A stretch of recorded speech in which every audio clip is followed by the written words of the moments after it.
अब देखते हैं बच्चों कि क्या दक्षिण एशियाई देश एक दूसरे का सहयोग करते हैं या एक दूसरे से सिर्फ लड़ते रहते हैं। तो इन संघर्षों के बावजूद दक्षिण एशियाई देश आपस में दोस्ताना रिश्ते और सहयोग का महत्व को भी पहचानते हैं। शांति के प्रयास द्विपक्षीय भी हुए हैं और क्षेत्रीय स्तर पे भी। तो हम सबसे पहले देखते हैं सार्क को। ठीक है बच्चों, तो सार्क का क्या ध्यान में रखना है आप लोगों को कि सार्क की शुरुआत कब हुई? 1985 में। कब होती है? 1985 में। ये क्या है? सार्क का पूरा नाम पूछिए आपको तो आपको बताना है सार्क का पूरा नाम है south Asian association for regional cooperation, यानी दक्षिण एशियाई क्षेत्रीय सहयोग संगठन। सार्क का पूरा नाम क्या है? South Asian association for regional cooperation. और इसकी स्थापना कब होती है? 1985 में। इसको सार्क भी कहा जाता है, इसको दक्षेस भी कहा जाता है। ठीक है बच्चों, अब हम आगे चलते हैं। 2005 में 13वें सार्क शिखर सम्मेलन ढाका में अफगानिस्तान को सार्क में शामिल करने पर सहमति बनी। ये ध्यान रखना है कि कौन से शिखर सम्मेलन में और कब अफगानिस्तान को सार्क में शामिल करने पर सहमति बनी। 13वें सार्क शिखर सम्मेलन ढाका में 2005 में। लेकिन शामिल कब हुआ ये भी आपको ध्यान में रखना है। तो 2007 में। और कौन सा शिखर सम्मेलन? 14वां शिखर सम्मेलन, जो कहाँ हुआ था? नई दिल्ली में हुआ था। इसमें अफगानिस्तान पहली बार सार्क शिखर सम्मेलन में शामिल हुआ। वैश्वीकरण के दौर में सार्क सम्मेलन में जलवायु परिवर्तन, आपदा प्रबंधन एवं आतंकवाद की समाप्ति संबंधी तथा इस क्षेत्र में व्यापार एवं विकास को बढ़ावा देने हेतु कई समझौते पर हस्ताक्षर हुए हैं।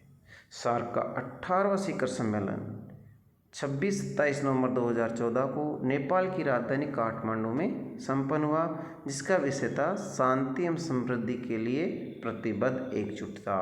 ठीक है बच्चों, ये ध्यान में रखना है।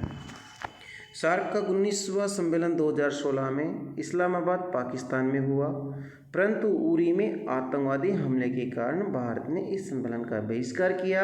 बाद में बांग्लादेश, भूटान, श्रीलंका, मालदीव ने भी इस सम्मेलन का बहिष्कार किया। ठीक है बच्चों, ये आगे समझ में आप लोगों के। हम आगे चलते हैं फिर।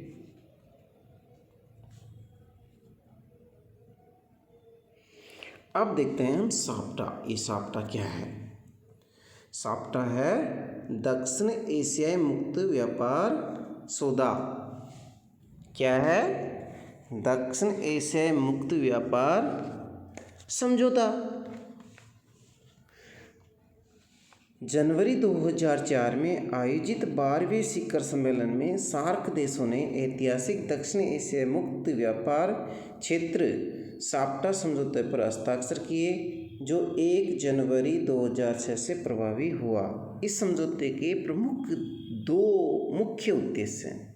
तो बच्चों में एक तो उद्देश्य का ध्यान रखना है और एक साप्टा कब प्रभावी हुआ ये भी ध्यान में रखना बहुत इंपॉर्टेंट है। तो 2 उद्देश्य, एक तो है दक्षिण एशियाई क्षेत्र युक्त व्यापार संबंधी बाधाओं को दूर करना, दूसरा है व्यापार एवं प्रशुल्क प्रतिबंधों के सभी प्रकार को समाप्त करने का प्रयास करते हुए अधिक उदार व्यवस्था स्थापित करना।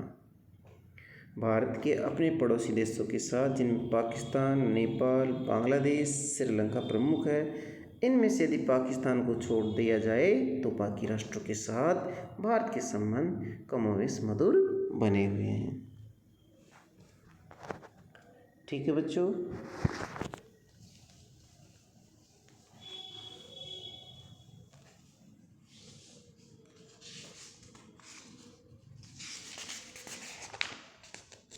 आगे चले हम।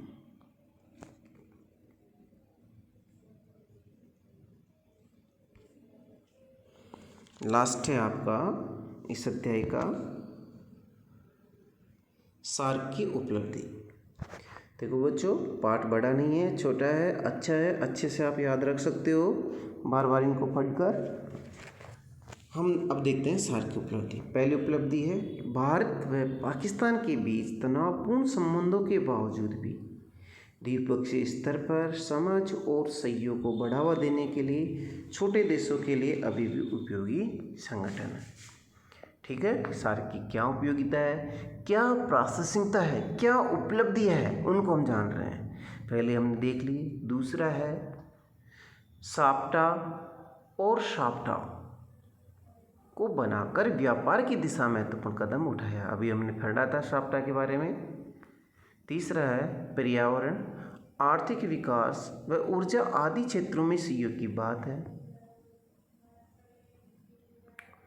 ठीक है बच्चों, ये तुम्हारे अभी फ़िलहाल किताब में नहीं दे रखा है अभी मिस्टेक, तो आप इसको छोड़ सकते हो ना, और याद हो जाए तो बच्चों अच्छी बात है, याद रख लेना। ठीक है।